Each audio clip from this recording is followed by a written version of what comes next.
E aí, galerinha do segundo ano, bom dia, boa tarde, boa noite. Nós aqui novamente, os estagiários da UFLA, Ronan, o Jonathan e o Tobias.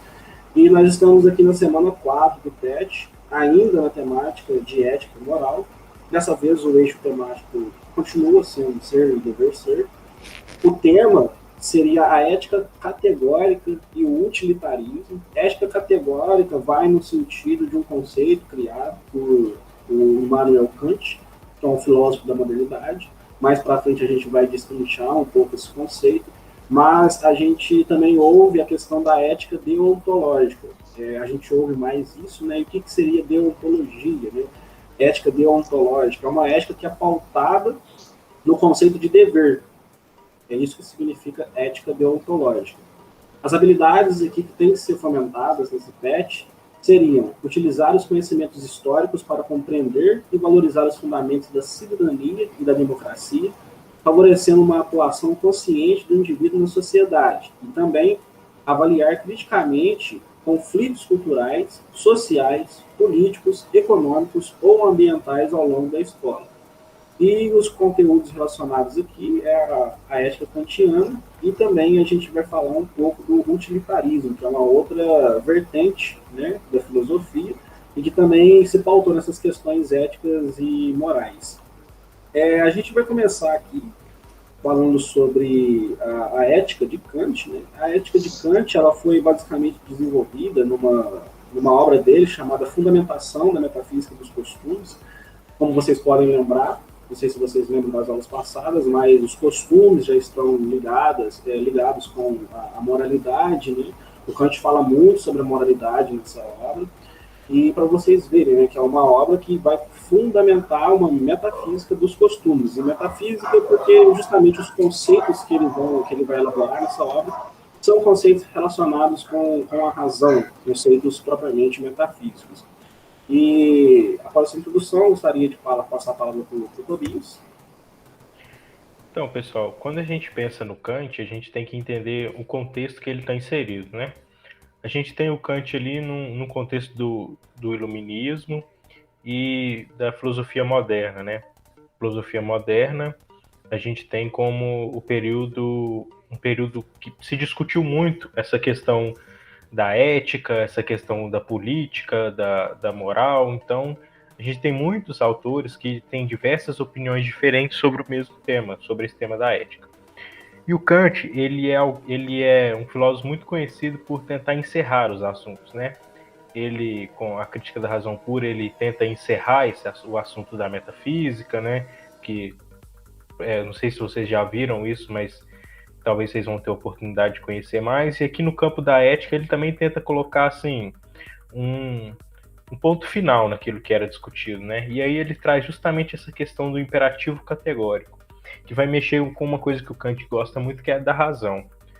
Porque antes a gente tinha uma moral, a gente pode colocar a moral cristã como uma moral que ela vai muito pela questão também da lei de Deus, mas também muito pelo afeto do homem com o outro, né? Ou seja, eu vejo alguém em uma situação pior do que a minha e eu ajudo aquela pessoa porque aquilo me comove, né? A ética cristã, ela mexe muito com os sentimentos. E o Kant, quando ele vem com o imperativo categórico, ele tenta romper com essa questão dos sentimentos. Então, por que eu vou ajudar alguém? Porque é uma lei moral de que eu devo ajudar alguém. É uma concepção racional de que eu devo ajudar aquela pessoa, né? O imperativo categórico ele é uma lei moral interior e individual.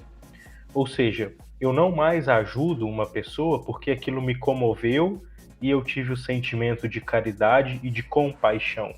Para o Kant, a compaixão ela não deve estar no seu vocabulário ético e moral. O que deve estar no seu vocabulário ético e moral é o imperativo categórico, é o seu dever de fazer as coisas. Eu tenho que ajudar alguém, não porque eu sou uma pessoa boa e aquela história daquela pessoa me comoveu, né? Aquela pessoa foi num programa de televisão, mostrou a história triste dela e eu vou levar ela de volta para a terra dela. Não, eu vou ajudar a pessoa porque é um dever moral meu, como um homem que usa a racionalidade, aplicar aquilo àquela pessoa. Eu preciso agir de tal forma porque me é correto e porque é a melhor decisão racional a se tomar, e não porque eu tive um sentimento de algo, ou porque alguém superior a mim, ou seja, no caso de uma ética cristã, Deus, me pediu que eu fizesse aquilo, né? Eu chego ao que eu devo fazer de certo ou errado pela minha própria reflexão que eu tenho. E é aí que surge essa questão do imperativo categórico. E aí, por isso que aqui a gente fala que o Kant ele vai se afirmar nesse pensamento autônomo, né, para os indivíduos com o esclarecimento da maioridade. Aqui a maioridade é justamente, eu chego na maioridade quando eu consigo, por mim mesmo, tomar atitudes éticas certas. Eu consigo analisar uma situação e ver o que é certo através do meu imperativo categórico e a forma com que eu devo agir em determinada situação. Isso que é alcançar a maioridade para o Kant. Interessante isso que o Tobias traz, porque quando a gente pensa em moral, a gente viu lá que ela está fortemente, às vezes, ligada com o cristianismo, por exemplo, no Brasil, e a religião. Isso é uma crítica muito forte que a ateu faz, então, que o ser humano sem religião, então, não é um ser bom. Não é possível ser bom sem religião. Então, o que direciona a bússola moral das pessoas é a religião. Sem religião, então, a gente não pode ser bom, a gente não pode ter um agir moral, uma atitude ética. Então, é interessante isso, que ele tenta esvaziar isso, como sem seguir os princípios cristãos, sem seguir a religião, eu consigo ter atitudes moralmente corretas, né? E aí ele vai partir do princípio do geral, né? Eu ajo corretamente, porque eu quero também que ajam corretamente comigo. Isso é um pouco do imperativo categórico para trazer para a gente. Vale a gente também ressaltar que o Kant ele foi um filósofo bastante importante e ele quis fazer em filosofia o mesmo que o Nicolau Copérnico fez com as ciências, né? O Nicolau Copérnico foi aquele que revolucionou a forma de se compreender, né, as coisas, né? Porque antigamente a Igreja Católica, impunha que a Terra era o centro do universo, e Nicolau Copérnico foi falando, não é bem por aí, né? E ele sofreu por causa dessas ideias dele, né? O Kant ele queria fazer essa revolução dentro da filosofia, e ele conseguiu fazer isso, e por causa disso ele se tornou um certo tipo de divisor de águas, né? Não tem como a gente falar de filosofia sem falar sobre a filosofia kantiana, né? E a filosofia do Kant, como a gente já falou, é uma filosofia pautada no dever, e esse dever é um dever à lei. A lei moral, uma lei que tem que ser universal, ou seja, válida para todos os indivíduos, para todos os seres humanos. E essa lei é justamente, que já foi falado aqui, é o imperativo categórico. E o que seria o imperativo categórico? Segundo o que o Pet traz para a gente aqui, o imperativo categórico é uma forma de estabelecer, entende? Digamos, uma lei propriamente moral para as ações dos indivíduos. E dentro dessa obra do Kant, a fundamentação da metafísica dos costumes, há três formas principais pelas quais a gente pode compreender o imperativo categórico. Então, o Kant fala, em primeiro lugar, que o imperativo categórico é agir como se a máxima de tua ação devesse ser erguida por tua vontade em lei universal da natureza. Ou seja, as leis universais da natureza as leis da natureza são universais necessárias.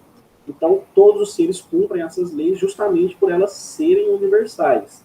Então, nesse sentido, a nossa ação deveria ser pautada em uma lei que é universal. Ou seja, a gente vai fazer uma coisa que, ao fazer essa coisa, a gente tem que raciocinar se essa coisa que a gente vai fazer poderia ser algo que todos os indivíduos pudessem fazer, como uma lei universal. Ou seja, se a gente for, digamos, fazer uma ação ruim, uma ação que vai causar dano à vida de outras pessoas ou algo nesse sentido, isso não poderia se estabelecer como uma lei universal, não é verdade? Então é nesse sentido que o imperativo categórico é estabelecido por Kant.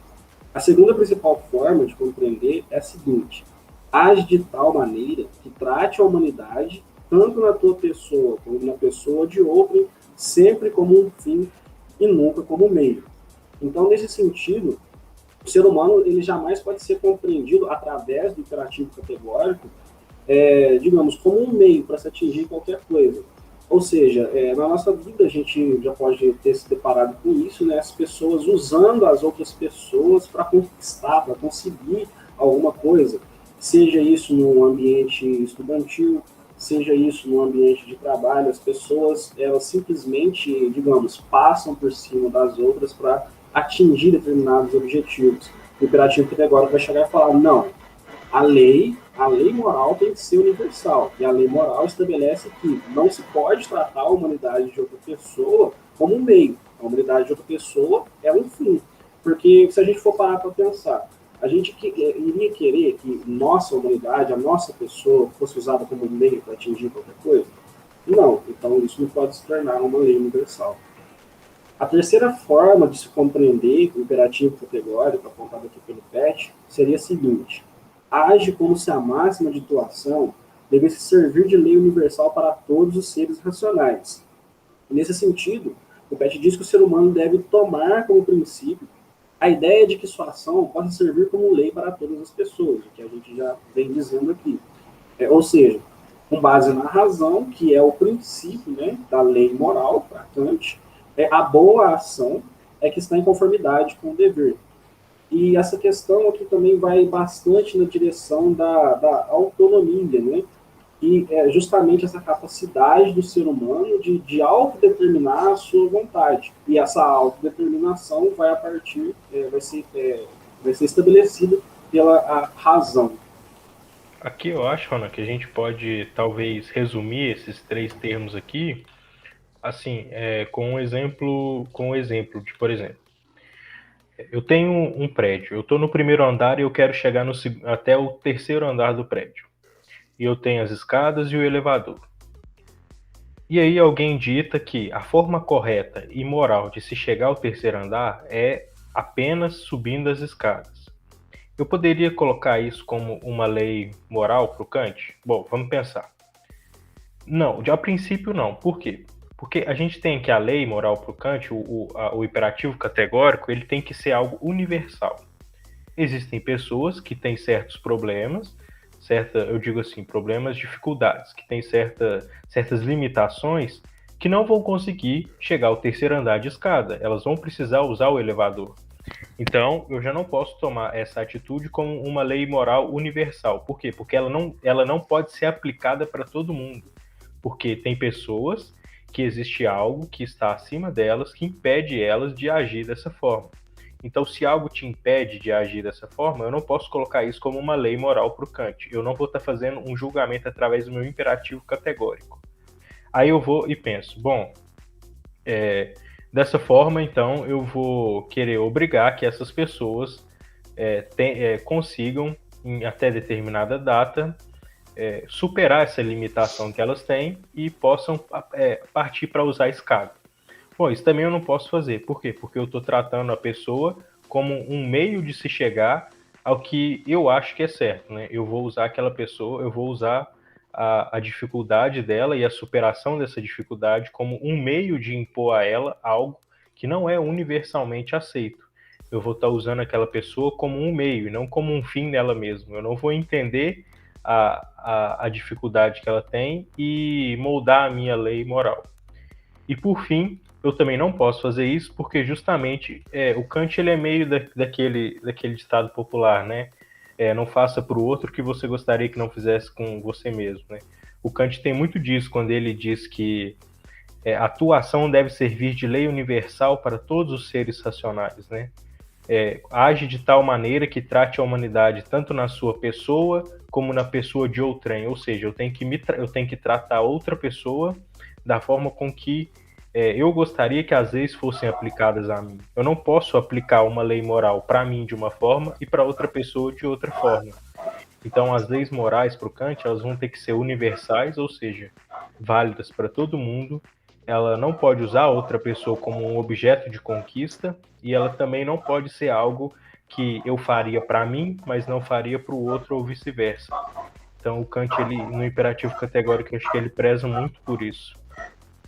Basicamente, como a citação aqui, pequena citação, né, que o Teste traz para a gente sobre a questão da moral em Kant, né, e todos nós devemos ser compreendidos, né, como iguais perante o princípio da moralidade. Né? Esse princípio da moralidade é o dever que está pautado nesse imperativo categórico, que seria a lei moral.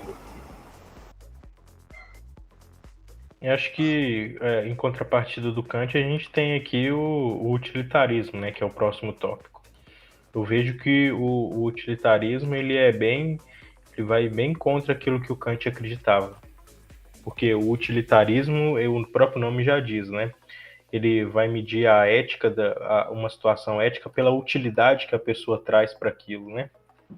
Então, o utilitarismo ele, acho que como toda ação ética, ele busca o bem da sociedade e a busca pela felicidade, que é algo que a gente viu naquela frase do Aristóteles bem, acho que no PET 1, na semana 1 ou 2, que ele fala dessa questão da felicidade através da moral, né? Então, o que vai ser o utilitarismo? O utilitarismo vai ser onde eu tenho a felicidade? No bem da maior parte das pessoas possíveis que eu puder fazer. Ou seja, no utilitarismo é aceitável que eu tire o conforto de uma minoria para que uma maioria se sinta satisfeita. A moral está justamente na vontade da maioria, né? O utilitarismo, a gente diz que ele não é qualitativo, ele é quantitativo.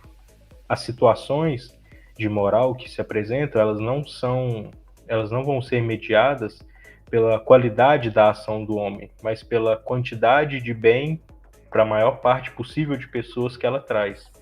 Então, quando a gente entra no utilitarismo, a gente esquece tudo que aprendeu no Kant, do imperativo categórico, da razão, do eu não faço para mim o que eu não queria que eu fizesse para os outros, né? Aqui no utilitarismo eu faço para mim o que agrada à maioria. Assim que eu vejo o utilitarismo. É engraçado, porque a gente tem a ideia de pensar a ideia de justiça, né? E se a gente olhar o utilitarismo, às vezes, dependendo de qual lado você tá, pode soar um pouco injusto, né? Então é uma forma de você pensar a justiça, por exemplo, baseada no utilitarismo. Se você for a pessoa tá mais confortável, eu tirar o seu conforto para dar uma vida razoável para 3, 4. Da sua perspectiva, que você está bem, soa uma coisa injusta. Por que você tem que abrir mão? Né? Mas de uma perspectiva mais ampla do coletivo, faz mais sentido, né? Essa ideia do coletivo é interessante a gente pensar a justiça, por exemplo. E aí, um pouco surge também essa questão dos dilemas morais, né? Então, a gente estava discutindo antes com os colegas aqui, por exemplo, um dilema muito popular que é do trem, né? Mas você imagina um trem em alta velocidade, ele não pode parar, ele não pode mudar a rota dele, só tem 2 rotas possíveis, você não consegue mudar a direção dele, você pode decidir para qual dos 2 trilhos que ele vai passar. A gente tem um trilho, uma pessoa amarrada, e a gente tem um outro trilho, 5 pessoas amarradas. Se a gente for pensar pela ótica do utilitarismo, o ideal seria o quê? A gente salvar 5 e perder 1. Né? Mas se a gente pensa friamente, for, por exemplo, outras questões que envolvem, por exemplo, sentimentos, for uma pessoa conhecida, isso pode pesar o seu julgamento, entendeu? Então, o utilitarismo se esvazia um pouco dessa ideia individual, de você pensar o indivíduo, né? As suas emoções, as suas preferências, né? E pensar o coletivo, sempre a sociedade de modo geral. O que é ideal para todos? Interessante. Pode falar, Renan, pode falar. É interessante notar que, por mais que haja fortes distinções, né, entre o utilitarismo e a teoria kantiana, a gente também pode fazer certas aproximações, né, como a questão da igualdade, né, porque o utilitarismo ele vai para a questão do coletivo, né, do bem coletivo, para maximizar o prazer em geral de todas as pessoas. Sai um pouco dessa perspectiva individual. E também o utilitarismo ele parte do princípio de otimização, como eu estava dizendo, de maximização do bem-estar, o que não pode ser algo facultativo, seria quantitativo, como o próprio Tobias disse, E isso pode ser compreendido como um dever. Aí o dever, novamente, aí, o próprio Kant falava do dever, o utilitarismo também vê essa maximização do bem-estar coletivo e geral como um certo tipo de dever. Então, o utilitarismo propõe o princípio da imparcialidade e do universalismo. Outra coisa que também a gente pode, digamos, presenciar na filosofia kantiana, a questão da lei universal, da lei moral compreendida como algo universal, válido para todos os seres humanos. E isso também quer dizer que os prazeres e os sofrimentos são considerados da mesma importância, quaisquer que sejam os indivíduos afetados. Ou seja, todos os indivíduos têm que ser colocados na reflexão de não apenas de diminuição das dores, mas de maximização do prazer, uma perspectiva que visa o coletivo e sai um pouco dessa questão da individualidade. Interessante, a gente pode ir extrapolando essa questão da gente pensar o coletivo e pensar o que é o correto, da visão kantiana, do utilitarismo. Vocês podem pegar essas perspectivas, por exemplo, de pessoas que têm que tomar decisões rápidas, por exemplo. Quando a gente para pensar num problema, a gente pode pensar um pouco, a gente decide, mas e quando a gente tem que tomar uma decisão rápida? Por exemplo, o caso dos bombeiros, do policial, do médico, que tem que decidir se ele salva uma vida ou salva outra, se, por exemplo, ele salva uma criança ou salva a mãe, se ele salva, se o policial decide salvar um grupo ou em detrimento de perder uma pessoa ou outra, entendeu? Então, é interessante a gente pensar isso, porque isso está na nossa vida, e isso se aplica, às vezes, de modo muito rápido. Se a gente não tem em nós fundamentado essa noção moral, a gente cai no erro. A gente toma decisões equivocadas, decisões que depois vão nos perseguir, porque isso pesa a nossa consciência, né? Começa a pensar, poxa, você deixou de salvar 10, salvou 1. Você podia ter salvado mais pessoas, por que você salvou um só? Então, porque você decidiu não salvar e se salvar e não salvar as 10 pessoas. Então, esse agir ele tem que estar muito bem fundamentado na gente, porque às vezes as decisões nossas têm que ser muito rápidas. Então, o ser ético, o cidadão ético, o cidadão moral, a sua resposta tem que ser rápida. E se você vacilar na hora de me dar uma resposta, eu sei que você não está tão firme naquilo, tão certo que aquilo é o correto, que aquilo é o melhor. Porque coisas pessoais, seus sentimentos pessoais, seus começam a intervir na sua decisão, sua tomada de decisão. Tem até uma coisa muito interessante de quando a gente fala do utilitarismo, que é uma coisa que chama panóptico, que é um sistema carcerário que um dos filósofos utilitaristas, o Bentham, Jeremy Bentham, que ele cria, que ficou bem famoso, né? Esse tipo de prisão que ele propõe, aqui no PET não traz isso, mas é uma coisa legal se vocês quiserem pesquisar. Ele traz um tipo de prisão onde as celas são como se fosse em um lugar redondo, como se fosse um coliseu, né? Você já viram o coliseu, que é uma estrutura redonda assim, circular, e aí no meio tem uma torre. No meio dessa torre tem um vigia. E esse vigia, a visão que ele tem das celas, por esse modelo, esse formato dela, ele consegue 24 horas por dia ver tudo que todos os prisioneiros estão fazendo, né? Então é como se fosse o vigia fosse aquele que tudo vê e que através disso ele coloca um medo muito grande nos prisioneiros, né? O Jeremy Bentham ele achava que a prisão deveria ser assim, que ela tivesse alguém que fosse como um olho de Deus ali, que vê todos os prisioneiros, e o fato dele ver tudo que os prisioneiros fazem a todo o tempo seria a melhor forma de lidar com aquela situação ali, com uma cadeia.